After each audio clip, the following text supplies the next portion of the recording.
पंडित जी ने एक माध्यम बना करके, यानी खिस्से को आगे बढ़ाने के लिए, और छोटी सी बात बनाई, लेकिन कविता में बोल जो है ना, वर्ड जो है ना, वो एक एक समझण के भाई धर्म के लिए क्या करना चाहिए और सत कैसे बिगड़ता है आदमी का, ये बातें इस कविता में बता रखी पड़ी। जल में गोता मार के तले ने धोखा ले नाड़े, घड़ा तेरे सर ऊपर आ जाए।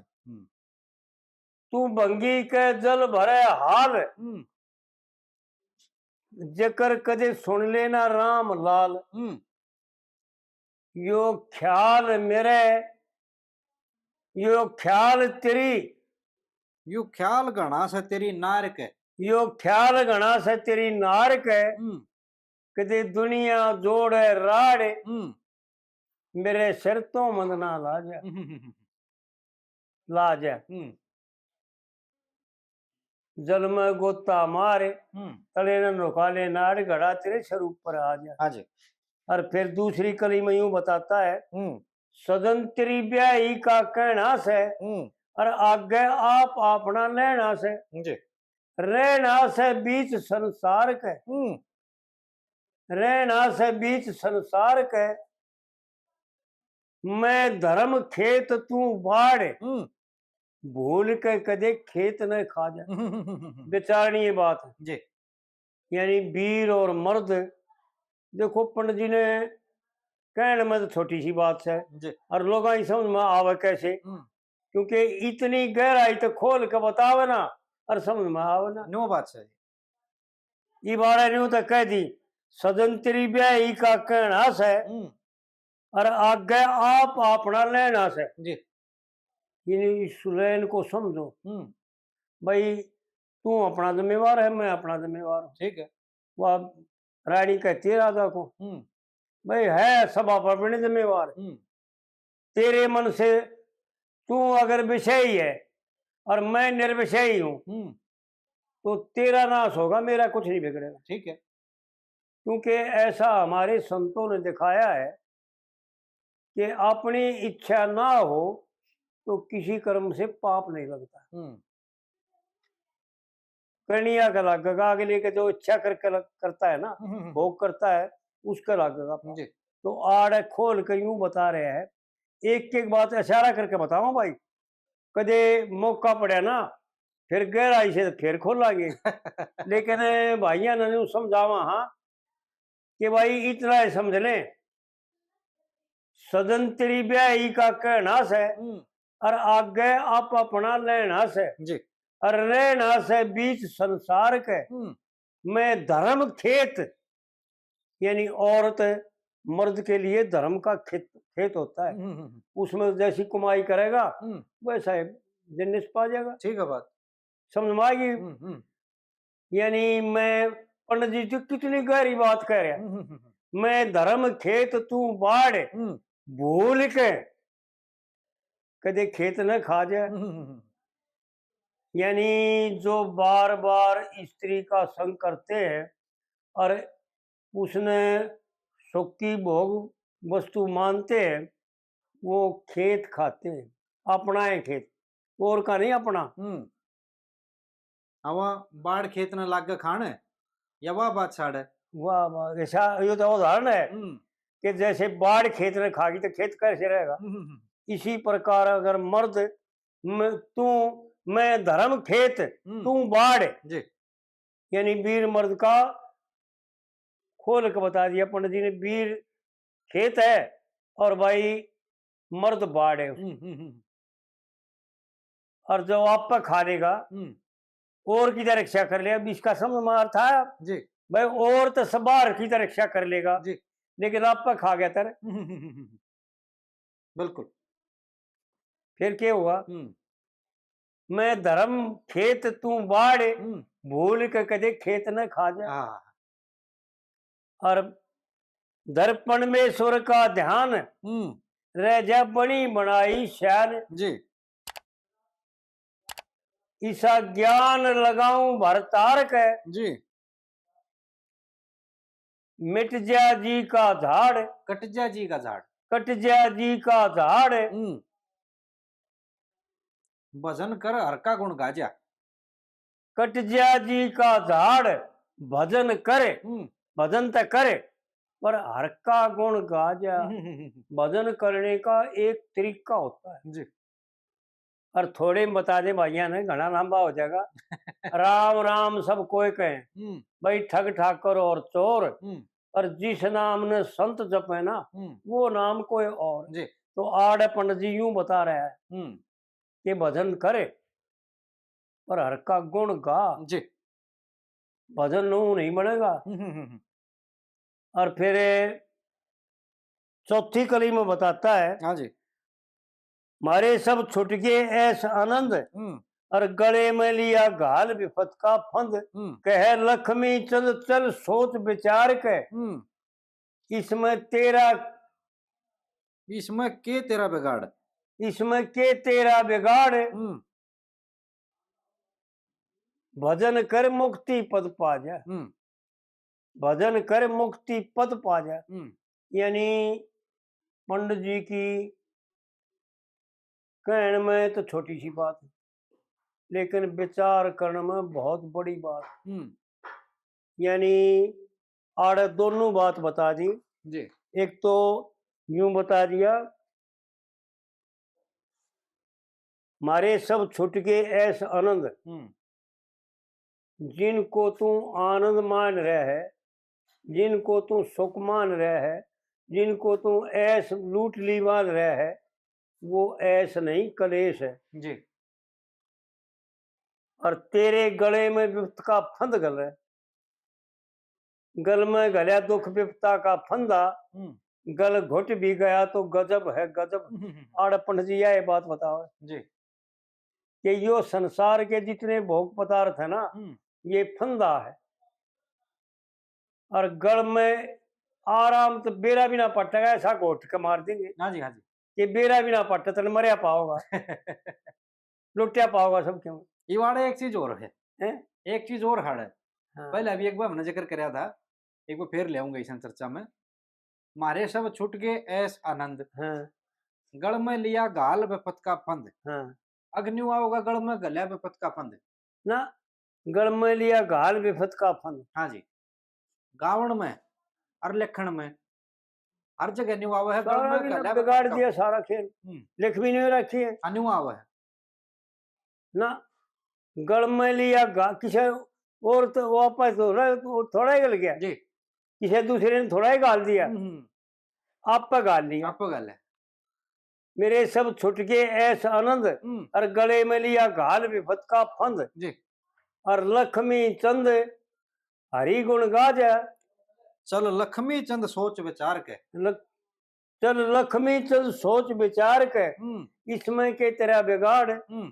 भजन कर मुक्ति पद पा जाए जी। तो कहने का मतलब यो है कि पंडित जी का वो इशारा है जो बहुत गहरा। यो मनो शरीर सब कामान है वर्जित करके, सब काम छोड़ करके दे धरी का जय फल भाई, और जप हरि नाम सब काम बिहाई। जी। आड़े पंडित जी या रामायण की चौपाई जो भगवान शंकर कहता पार्वती को रामायण में जी, आड़े या चौपाई का पंडित जी ने बहुत सरल कर रखे, बहुत सरल कर। यानी दोनों बात बता दी, एक तो संसार का फोटो उतार के दिखा दिया कि ये जिनको तू ऐसा आराम समझ रहा है ना, वो दुख के सिवाय कलेश के सिवाय और कुछ नहीं। ठीक है। और तेरा हाथ एक दाना नहीं लगेगा, खाली रह जाएगा और तड़फेगा। हाँ जी। तड़फावन के सिवाय देखो विचार करो। ये विचारणीय बात होती है, पंडित जी की बातें हैं ये, कोई साधारण कवियों की बात नहीं है जी। कितनी मर्मिक बात है। मेरे सब छुट गए ऐसा आनंद, आड़े यूं विचार करे भाई कौन से आनंद छूट गए, जब ये संसार का तो पूरा प्राप्ति है तने। हाँ ठीक है। भाईचारा भी है, बेटे भी है, बहू भी है भाई, और यारे प्यारे भी से, रिश्तेदार भी से, और धन संपत्ति भी है। फिर वो कहते हैं झूठ बोल गया वो। असली कलेश है, असली नहीं है। असली आनंद तो केवल एक ही आनंद, एक जगह है, भगवान के चरणों में और भगवान रूप में, ईश्वर रूप में ही आनंद है। ठीक है। और संसार में हे अर्जुन कोई भी कर्म कलेश से बाहर नहीं। ठीक है। सब कर्मों में कलेश है। यज्ञ करना भी कलेश है, पाप है। लेकिन उनको इसलिए मान लिया कि एक जीव का हिंसा होती है। भाई जो हवा में देखो, देखा होगा ना तुमने, हवन के ऊपर जो हवन कुंड होता है उसको ऊपर जो वो पर्दा करते हैं ऊपर, जी ऊपर जा करके, और ऐसी आड़ करते हैं, मैं धुआं लेकर बराबर का ये ऊपर जा करके, लेकिन किसी जीव को नुकसान ना करे। हाँ जी। पर फिर भी जो बराबर का धुआं निकलता है वो किसी न किसी जीव को तो लगता है और उसको सेधता है जी। और वो मर भी जाते हैं बहुत जीव जी। यानी हवा में जो जीव हैं वो उस धुएं से मर जाते हैं जी। ये तो पाप है। लेकिन इस पाप के बदले में जितना भी समुदाय जीव मात्र है, वृक्षों से लेकर के, वनस्पति से लेकर के और अन्न से लेकर के और दालों तक, यानी जितनी भी खान की चीज है और चूषण की चीज है और बर्तन की चीज है, उन सब का जीव है वो, और उन सब का यज्ञ के द्वारा कल्याण होता है जी। और वो पुष्ट होते हैं जी। इसलिए यज्ञ को दोष नहीं मानते। जो श्रेष्ठ भाई एक आदमी दुख पाया और उसके लिए एक के बदले में करोड़ों सुखी होगी जी, तो उसे एक को दुख पाना कोई जरूरी बड़ी बात नहीं। इसलिए शुभ कर्म जो है ना कलेश युक्त है, लेकिन कल्याण जीव मात्र का करते हैं और देख करके उस मार्ग को अपना लेंगे जी, और उसका कल्याण हो जाएगा। इसलिए तो आड़ पंडित जी इस कविता की चौथी कली में गजब की बात बताओ, एक एक बात अनमोल है। मेरे सब छूट गए ऐसा आनंद। हाँ जी। भाई विचार करके देखे भाई क्या ऐसा आनंद छूट गया तेरा, कौन सा छूट गया? या वो बंदा खाम खाओ नहीं, छूट गया। असली जो आनंद था ना वो छूट गया जी। और यो नकली आनंद से अक्षणिक, एक सेकंड का भी नहीं है जी। और वो भी तू मान रहा है तो कलेश, पर तू मान रहा है उस आनंद, तू सुख मान रहा है कलेश। विचार करके देखेगा जब कलेश नजर आओ जी। पंडित जी ने गजब की बात कह रखी, जब थक जाएंगे पौरुष तेरे तने यो सारा जगत लुटेरा दिखेगा। गजब था भाई जी जी जी जी। ऐसी बोली मार गया, ऐसी बातें कह के चला गया कि लोग तड़फे जाएंगे। हाँ जी हाँ जी। और जब तक यह पृथ्वी आकाश रहेगी, जब तक अमर आदर रहेगा। हाँ, ये बड़ा जो यो हवन का आपने जिक्र करा ना, हवन से संबंधित एक प्रश्न है मेरा।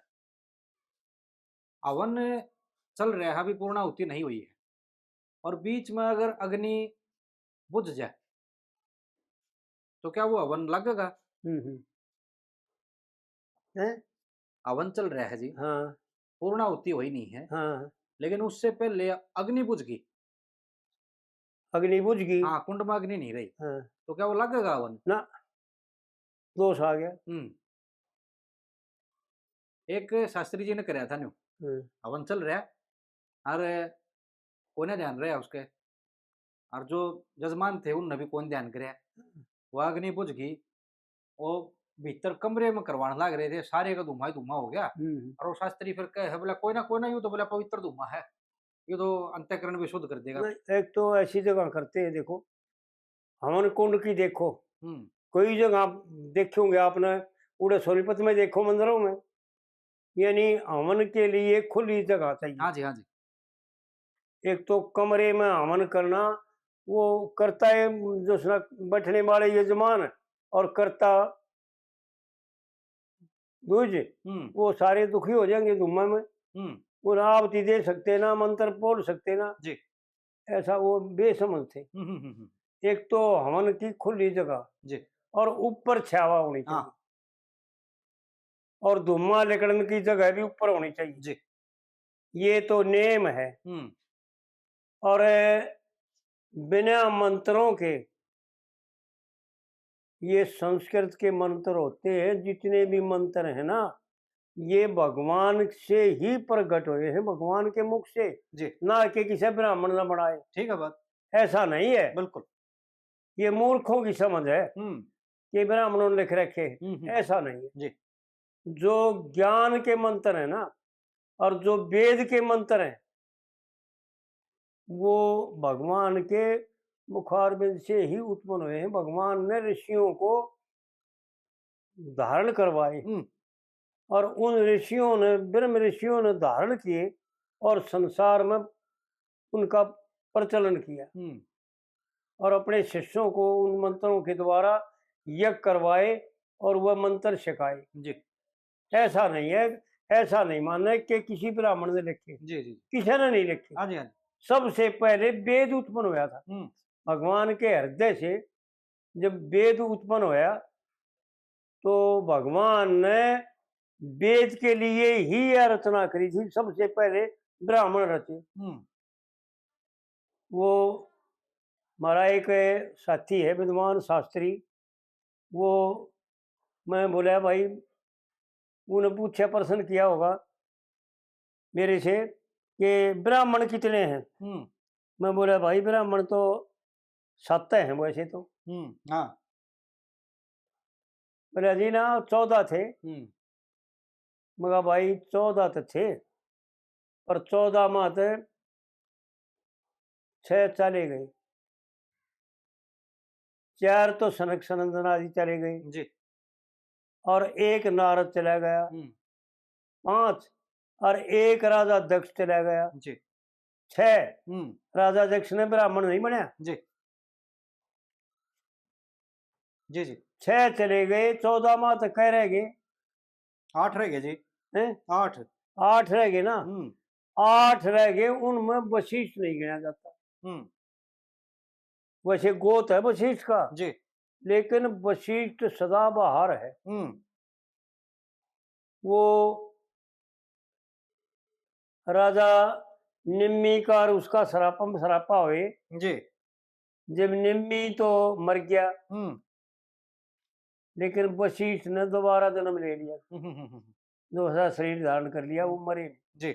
अरुणधत्ती और वशिष्ठ ये अजर उम्र है। हाँ जी। ये ब्राह्मणों में गणे नहीं जाते। हाँ जी, वैसे इनका गोत भी धगतान लेते हैं ब्राह्मण, नहीं तो इनका गोत भी ब्राह्मणों में नहीं है। क्योंकि फिर वशिष्ठ ने जो सुना इसलिए लेते हैं गोत। कई बात होती हैं अलग अलग। वशिष्ठ भगवान ने अरुणधत्ती ने 100 शिष्य बनाए और उनको शिष्य भी बेटा होता है जी। हाँ बिल्कुल। और वह विश्वामित्र ने जो सुना उसने त्रिशंकु ने खा लिए, 100 उन्माद तक खा लिए और भी रह गए थे घने। इसलिए जो सुना वो वशिष्ठ के पुत्र कहलाए, नहीं तो इनने संतान उत्पन्न नहीं करी जी। तो इस प्रकार से जो सुना ये भाई विद्वानता की बात जो है ना, हाँ जी, हाँ जी, वो बहुत गहरी होती है। जी जी। ये 7 रह गए थे, मरीची, अतरी, अंगीरा, पुलस्त, कृतु और भृगु और गौतम। बस इनकी ये संतान पूरी सृष्टि इनकी संतान। हाँ ठीक। ब्राह्मण से न्यारा कोई नहीं, कुछ नहीं है जी। वृक्ष भी ब्राह्मण है, वनस्पति भी ब्राह्मण है, नाग फल भी ब्राह्मण है जी। और ये बिच्छू सांप तो ऐसा लेख आता है भागवत पुराण में पढ़ के देखे, क्योंकि अंगीरा ऋषि जो है उन संचालन किया पहले, और फिर कश्यप ऋषि ये लोकपाल हुए। हाँ जी। 7 लोकपाल हैं। और दक्ष हुआ ना जो है वो प्रजापति हुआ। दक्ष ने 60 कन्या उत्पन्न करी और बेटे भी बहुत उत्पन्न करी जी। 60 तो कन्या थी, और जो 13 तो देई धर्म को, और 10 देई कश्यप ऋषि को, और एक एक देई इन 7 ऋषियों को, और 27 चंद्रमा को, और 27 देई चंद्रमा को जी। यूं 60 पूरी करी। तो ऐसा बताते हैं, लेख आता है कि यह सारी सृष्टि जो है ना इस वक्त कश्यप ऋषि की, वृक्ष भी कश्यप ऋषि के हैं, सांप भी और बिच्छू आदि भेड़ तथा ये सब कश्यप ऋषि की संतान है जी।